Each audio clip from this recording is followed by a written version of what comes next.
왜 이렇게 힘들지? 내 마음이 이렇게 공허하지? 아무 일도 없는데 그냥 마음이 쓸쓸해.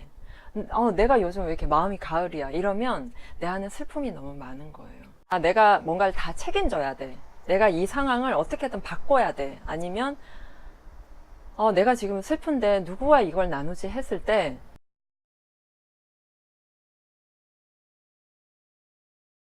안녕하세요 여러분, 김모밀입니다. 방구석 강연 3회 시작할게요. 오늘의 주제는 어른이 됐다고 괜찮은 척 하지 마라, 뭐 이런 거예요. 네. 개인적인 경험담이기도 하고 오늘 보고 온 영화에서 제가 이제 힌트를 얻은 건데요. 여러분은 혹시 이렇게 나의 뭐 우울함이나 아니면 힘겨움 이런 거를 좀 쉽게 내가 이 사람이랑 만나면 그냥 쉽게 얘기를 할 수 있어, 이런 사람 있으세요?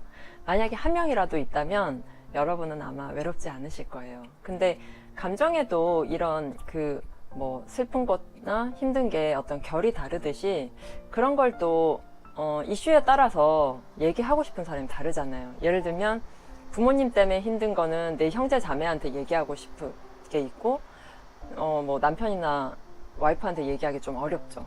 그리고 자식 문제는 남편과 얘기하기보다는 아무래도 동네 엄마들이랑 얘기하게 되고 그리고 또 가끔 얘기를 이걸 누구랑 이걸 공유해야 되지?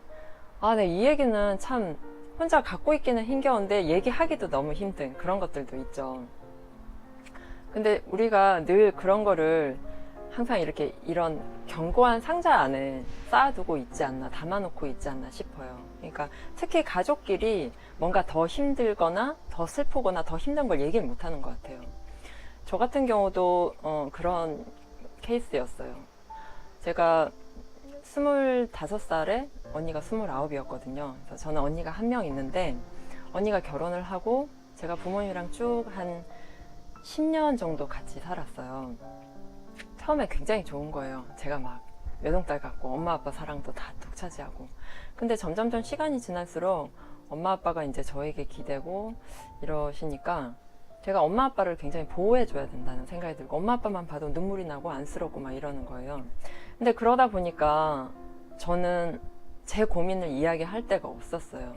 그래서 마음이 굉장히 외로웠고 힘들었고 내가 이야기를 한들 누구한테 이야기를 해서 해결된 문제도 아니고 그걸 얘기해도 괜히 나만 더 초라해질 것 같고 그런 얘기들이 나를 더 힘들게 하지 않을까라는 생각에 마음속에 꼭꼭 이렇게 이제 닫아놓고 그 위에 정말 문 이렇게 하면 거기에 막 이렇게 X자로 나무로 이렇게 해서 대못 박아놓고 나 여기서 안 나갈 거야 하는 그런 거 있잖아요. 그런 것처럼 어떻게 보면 제 스스로 저를 가둔 셈이죠.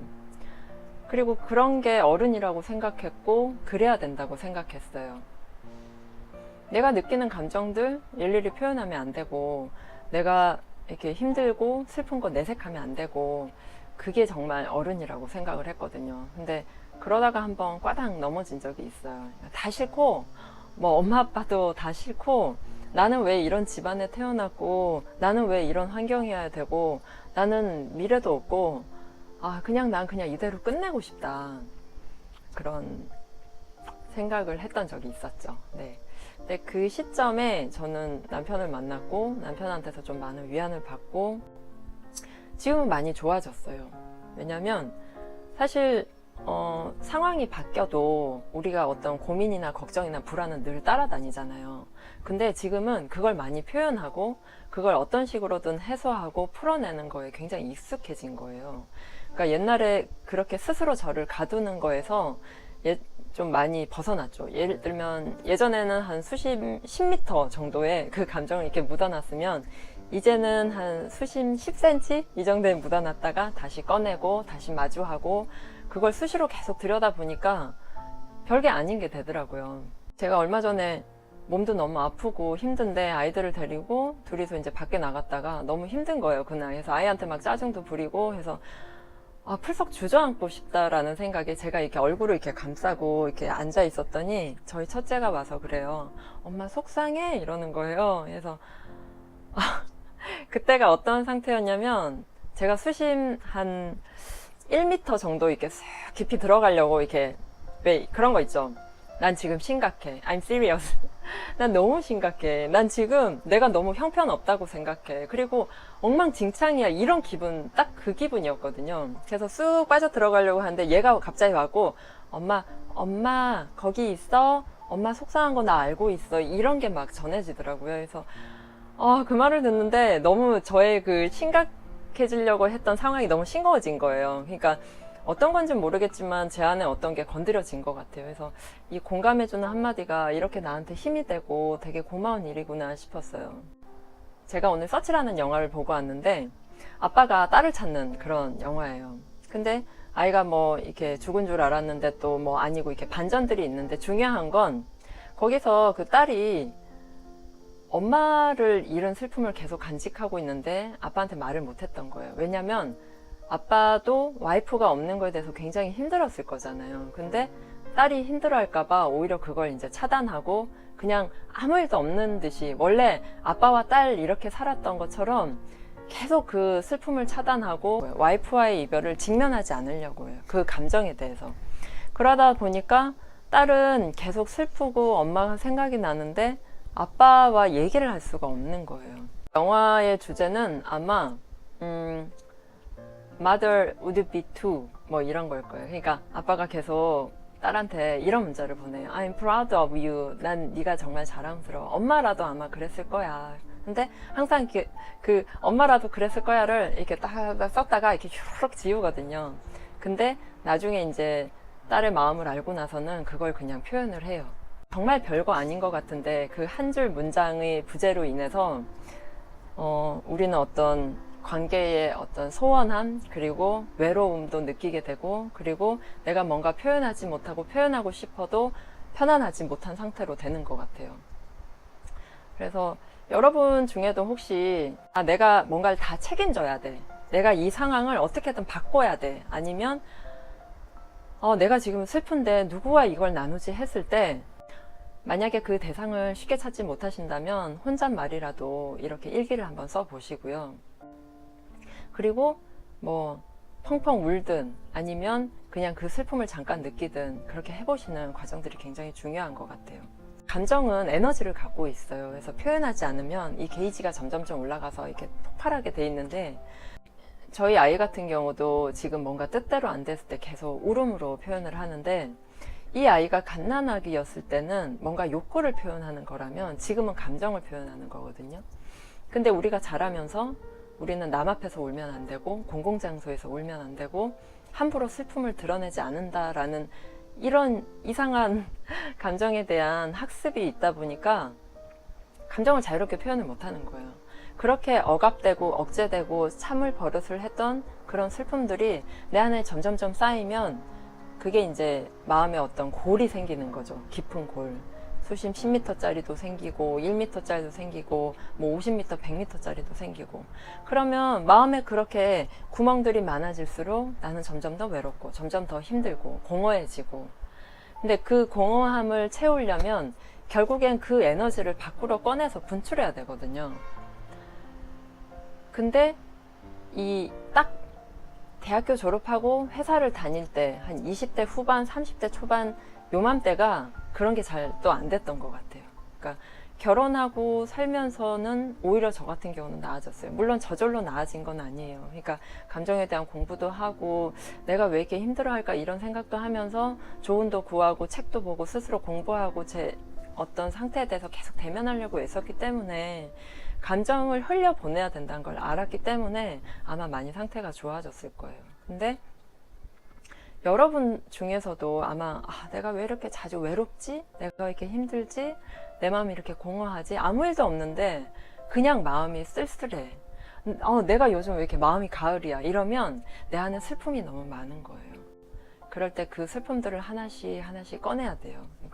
우리가 감정을 직면하라 하는데 이게 굉장히 어려운 말이에요. 그죠? 감정이 어디 있는지 어떻게 알고 직면해요. 근데 내가 어떤 공허함을 느꼈을 때 내 마음속에 어떤 커다란 빈집이 있다라는 걸 상상하고 그 빈집 안에 어떤 온도 그리고 내가 그 빈집에 있다라는 걸 상상했을 때 어떤 기분이 드는지 그리고 빈집에 있는 그 어린 나, 상처받은 나, 슬픔에 빠진 나, 힘들어하는 나를 이렇게 상상으로라도 자꾸 안아주고 그리고 말을 걸고 이러시면 돼요. 근데 그렇게 말 걸고 하는 게 좀 미친 것 같잖아요. 그러니까 우리가 막 수다로 풀고 뭐 술로 풀고 또 아니면 뭐 여러 가지 방법으로 풀긴 하는데 그런 걸 풀 때 좀 의식해 주면서 풀 필요가 있고요. 그리고 술 먹는 거는 일단 피하고 보는 거지 그게 이제 직면하기나 이렇게 직접적인 해소가 되진 않아요. 내 안에 화가 많다 이러면 그 화를 의식하면서 폭력적인 영화를 보는 것과 그냥 폭력적인 영화가 땡겨서 그걸 보는 거랑은 좀 달라요. 그래서 내 안에 어떤 슬픔이나 힘겨움을 직면하는 건 아, 내가 지금 힘들구나 라는 걸 이게 숨 쉬듯이 그걸 그냥 고스란히 잠깐이라도 느껴주는 거예요. 한 10초 동안 아, 내가 힘들구나.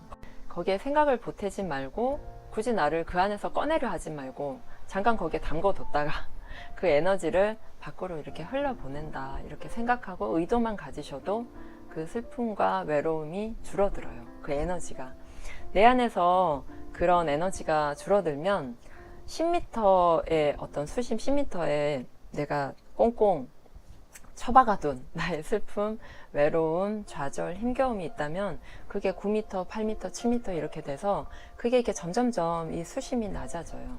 그러면 내 마음에 어떤 패여있던 그런 구멍들이 조금씩 메꿔지고 공허함도 덜해지고 그러면 삶의 즐거움은 저절로 찾아오게 되거든요. 삶에서 감사를 찾고 사랑을 찾아서 그거를 이렇게 메꾸려고 하는 거 그것도 좋은 방법이긴 한데 그 슬픔이 빨리 메꿔지지 않아요. 왜냐하면 그 자체의 에너지를 먼저 밖으로 보내고 감사와 사랑을 찾는 게 플러스 알파가 돼야지 감사와 사랑을 찾는 것만으로도 그 구멍이 완전히 메꿔질 거다? 그렇진 않아요. 왜냐하면 이렇게 한번 생각을 해보시면 될 거예요. 내가 매맞는 남편이다, 와이프다, 매맞는 아이로 자랐다라고 했을 때 그 뒤에 나를 때린 사람한테 사과를 받고 사랑을 받아도 그 사랑과 화해는 그대로 남아있고 그게 이 상처를 커버하지 못하잖아요. 상처는 상처대로 늘 남아있는 거예요.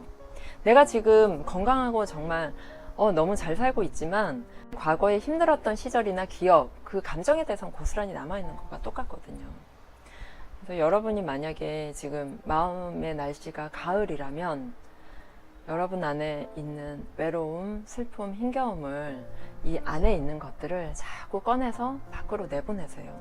물을 흘려보내듯이 그 시냇물 졸졸졸 흘러갈 때 나뭇잎이 이렇게 위에 동동 떠서 흘러가듯이 내 안에 있는 힘겨운 에너지들을 자꾸 빼내고 그것들을 글로 써보고 그거를 이제 슬픈 음악을 들으면서 뭐 울어도 보고 그리고 그 다음에 경쾌한 음악도 또 들어보고 경쾌한 음악을 들었는데 그렇게 즐겁지 않아. 그리고 경쾌한 음악을 들었는데도 몸이 들썩여지지 않거나 내가 재밌는 코미디 프로를 보는데도 웃음이 나오지 않는다면 그거는 그 반대쪽의 에너지가 너무 큰 상태인 거거든요.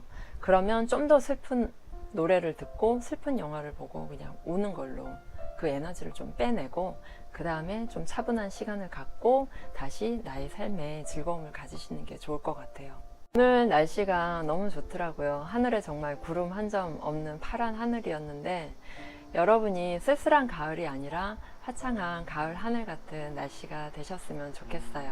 다음 시간에 또 만나고요. 좋아요, 구독하기 꼭 눌러주세요. 사랑합니다. 감사합니다.